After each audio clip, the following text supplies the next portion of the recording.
ফাইজলামি মার্কা সরকার না পারলে ওখান থেকে বিদায় নেন। কোন ধরনের ফাইজলামি আর লুতুবুতুর আচরণ আমরা দেখতে চাই না। এটা গণ অভ্যুত্থানের সরকার, রক্তের উপর দিয়ে এই দেশ স্বাধীন হয়েছে, 2000 লাশের উপর দিয়ে এই গণ অভ্যুত্থানের সরকার বসেছে। আজকে দুষ্কৃতিকারীদের সাথে স্বৈরাচারীদের সাথে মিলে ওই যে প্রশাসনে ঘাপটি মেরে থাকা, রাষ্ট্রকে বিকলাঙ্গ করার একটা গভীর ষড়যন্ত্র কিন্তু লিপ্ত আছে। এজন্য পুলিশ তো ঠিকমতো অ্যাকশন নিবে না, তার সামনে অপকর্ম হচ্ছে, হয়তো সে প্রোটেক্ট করছে না। এটাই হচ্ছে রাষ্ট্রকে ক্ষতিগ্রস্ত করার একটা অন্যতম যন্ত্র আমরা বলে মনে করি। এই চতুর্থ পক্ষ এই কিছু স্বার্থ হাসিলের জন্য কারা তারা নিশ্চয়ই এটা ওপেন সিক্রেট ছাত্রলীগ যুবলীগ ঢুকে আমাদের একটা অস্থিতিশীল পরিবেশ করার চেষ্টা করছে। দেখছেন, আগামীতে দেখবেন। সবাইকেই শুভেচ্ছা রাত জেগে আসলে আমাদের সাথে সঙ্গ দেওয়ার জন্য, আমাদেরকে অনুপ্রেরণা যোগানোর জন্য। মনির ভাই দেখেন, আমরা 5ই আগস্টের পরে আমরা অনেকগুলো ভুল করেছি। সেই ভুলের মাসুলি কিছুটা আসলে আমরা দিচ্ছি বা আগামীতে হয়তো দিতে হবে। সেটা হচ্ছে এই গণ অভ্যুত্থানের মাধ্যমে যে সরকারটি আমাদের দরকার ছিল, একটা গণ অভ্যুত্থানের সরকার, গণবিপ্লবী সরকার গঠিত হওয়া, আসলে আমরা সেই দিকে যাইনি। হয়তো কিছু রাজনৈতিক দল সেখানে কূটকৌশল আসলে অবলম্বন করেছে, এটা এখন নিঃসন্দেহে বোঝা যায়। সেই কূটকৌশলে পড়ে আসলে আমরা সেই গণবিপ্লবী বা গণ আন্দোলনের সরকারটি প্রতিষ্ঠা করতে পারিনি। দেখেন, আজকে এই সরকারটিকে ব্যর্থ করার জন্য একটা গণমানুষের, যদিও এটা নির্বাচিত সরকার না, বাট গণমানুষের চাহিদার একটা সরকার বলা যায় এটাকে আসলে, নিঃসন্দেহে। তো দেখেন, আজকে সেই সরকারের কাছে মানুষের অনেক প্রত্যাশা। গত 16 বছর কিন্তু মানুষ কথা বলতে পারেনি, আন্দোলন করতে পারেনি, বাক স্বাধীনতা ছিল না, মনের কথাটা ভাবটা যে প্রকাশ করবে সেটাও পারেনি। আর সেটা যদি সোশ্যাল মিডিয়াতে সেটা প্রকাশ করতে যেত, তাহলে তার নামে আইসিটি একটা মামলা হতো। এই যে বিভিন্ন, এখন এই গণ অভ্যুত্থানের পরে মানুষ এমন একটা অবস্থা হয়ে গেছে, যেটা আমরা একটু আগেই বলছিলাম আসলে কথার কথা, যে ঢাকা শহর একটা আন্দোলনের নগরীতে পরিণত হয়েছে। প্রতিদিন শত শত মানুষের চাহিদা নিয়ে, বিভিন্ন কিছু নিয়ে মানুষ রাস্তায় নেমে পড়ছে, আন্দোলন করছে। এতে করে কি হচ্ছে, নগরবাসীর একটা বিরূপ প্রতিক্রিয়া তৈরি হচ্ছে। দেখেন, যে কোনো কিছুতে আজকে দেখেন, সেই স্বৈরাচারের দোসররা, শেখ হাসিনার দোসররা কিন্তু এখনো স্টাবলিশড আছে প্রত্যেকটা সেক্টরে। ইতিমধ্যে আপনারা দেখেছেন যে বাংলাদেশে কি বলে, মোটর চালক বা ওই যে ইজি বাইক বা রিক্সার যে মোটর রিক্সা চালক, তারা আন্দোলন করছে। ইতিমধ্যে আপনারা দেখেছেন সেই আন্দোলনে কারা সম্পৃক্ত হয়েছে। তারা বলছে পর্যন্ত মিডিয়ার সামনে এসে, যে মিডিয়ার সামনে এসে তারা ব্যাটারি চালিত যে রিক্সা, তারা সামনে এসে বলছে তারা ছাত্র, তারা অর্থ উপার্জনের জন্য তারা রিক্সা চালাচ্ছে। তার মানে পরক্ষণে এটা প্রকাশ পেয়েছে বিভিন্ন মিডিয়ার মধ্যে। আপনি দেখছেন সে হচ্ছে আপনার খিলক্ষেত থানা ছাত্রলীগের সহ সভাপতি। এই হচ্ছে কারণ, এখন প্রত্যেকটা আন্দোলনকে ভিন্ন খাতে প্রবাহিত করার জন্য আপনার এতে কি আর কারা যুক্ত হয়েছে? আপনি দেখেছেন কখনো চালক লীগ হিসাবে রাস্তায় নামছে, কখনো রিক্সার লীগ হিসাবে, কখনো সনাতনী রূপে, কখনো মোটর চালক হিসাবে। এই যে একটা পরিস্থিতি, আসলে এই পরিস্থিতিতে এখন সরকার একটা মানে এই স্বৈরাচারীর দোসররা বিভিন্নভাবে রাষ্ট্রকে ক্ষতিগ্রস্ত করার, বিকলাঙ্গ করার, নষ্ট করার একটা পায়তারা করছে।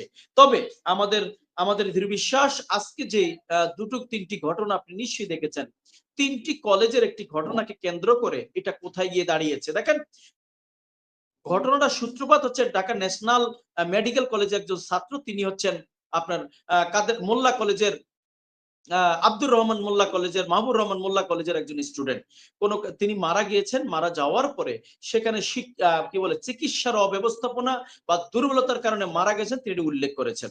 সেখানে একটি গন্ডগোল লেগে আপনার কবি নজরুল কলেজ, আরো কি বলে, সরওয়ার্দী কলেজ, মাশাক মাহবুর রহমান মোল্লা কলেজ, দেখেন 3টি কলেজের যে সংঘর্ষ আমরা দেখলাম, নিঃসন্দেহে এটা কাম্য নয়। আমি ফেসবুকে একটি স্ট্যাটাস দিয়েছি, সেখানে একজনকে মারছে দুইজনে লাঠি দিয়ে। দুজনের একজন হচ্ছে বয়স মিনিমাম 60 হবে বা 55 প্লাস হবে, আরেকজন হচ্ছে তিনি ছাত্র না, দুইজন বুঝাই যায় তারা ছাত্র না, অথচ সংঘর্ষটা কিন্তু 3 কলেজের বাচ্চা। অর্থাৎ এটাকে তৃতীয় চতুর্থ একটা পক্ষ কাজে লাগাচ্ছে। এই ঘটনাটাগুলো কাজে লাগিয়ে চতুর্থ পক্ষ এই কিছু স্বার্থ হাসিলের জন্য কারা তারা নিশ্চয়ই এটা ওপেন সিক্রেট ছাত্রলীগ যুবলীগ ঢুকে আমাদের একটা অস্থিতিশীল পরিবেশ করার চেষ্টা করছে। একইভাবে আপনারা দেখছেন যে আমরা বলতে চাই অন্তর্বর্তীকালীন সরকারের কাছে আমাদের প্রত্যাশা এই রাষ্ট্রকে গত 53 বছর 54 বছরের যে সুযোগটি এসেছে আসলে এটা চাইবেই। আপনি নিশ্চয়ই মিশরের ঘটনা জানেন, ডক্টর মোরসির ঘটনা জানেন। এই কি বলে মিশরের ইতিহাসে সবচেয়ে ফেমাস এবং গণতান্ত্রিক শাসক ছিলেন ডক্টর মোরসি। তাকে কিন্তু হটিয়ে 30 বছরের বা 31 বছরের সেই স্বৈরাচারী শাসককে যে ছিল তারা কিন্তু ডক্টর মোরসিকে 1 বছরের মধ্যে ক্ষমতাচ্যুত করেছে কিন্তু দেখেন। তাই আমি বলছি দেখেন এই সরকারের 16 বছরের যে দোসররা তারা কিন্তু এখন বলবৎ আছে। তারা চাইবেই রাষ্ট্রকে অস্থিতিশীল করার, বিভিন্নভাবে রাস্তায় নামার, বিভিন্নভাবে সরকারকে বেকায়দায় পালায়। তাই করছে। তাই অন্তর্বর্তীকালীন সরকারকে কঠিন হস্তে হিম্মতের সহিত এই যে গণ অভ্যুত্থানের সরকার এটাকে প্রমাণ করতে হবে এবং এ ধরনের দুষ্কৃতিকারীদের এ ধরনের খুঁজে বের করে আইনের আওতা আনতে হবে নিঃসন্দেহে। দ্বিতীয় আরেকটি কথা বলে এখানে আমি শেষ একটা করছি। বিষয় একটু আপনার কাছে আসি।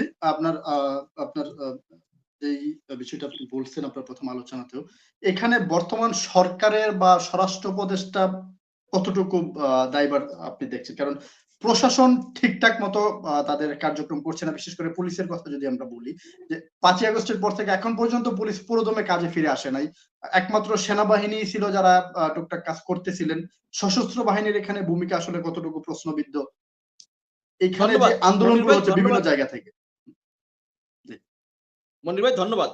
মনে রাখবেন 1972 সাল থেকে 1975 সালের যে গণহত্যা, যে অপসংস্কৃতি, অপরাজনীতি, অব্যবস্থাপনা, যদি 1972 সাল থেকে 75 সালে বিচার হতো, বাংলাদেশে 2024 সালে গণহত্যা আমাদের দেখতে হতো না। ঠিক একইভাবে 5ই আগস্টের পূর্বে যে দোসররা 16 বছর ছিল, প্রশাসনের প্রত্যেকটি জায়গায় কিন্তু এখনো ঘাপটি মেরে আছে কিন্তু। আমরা সেটাই বলছি।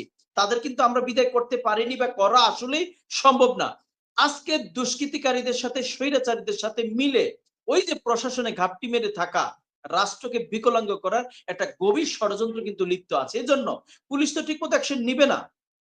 তার সামনে অপকর্ম হচ্ছে, হয়তো সে প্রোটেক্ট করছে না।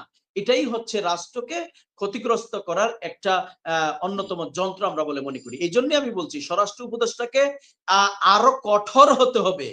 গণ অভ্যুত্থানের সরকার, আপনি কোনো ফাইজলামি মার্কা সরকার না পারলে ওখান থেকে বিদায় নেন। কোন ধরনের ফাইজলামি আর লুতুবুতুর আচরণ আমরা দেখতে চাই না। এটা গণ অভ্যুত্থানের সরকার।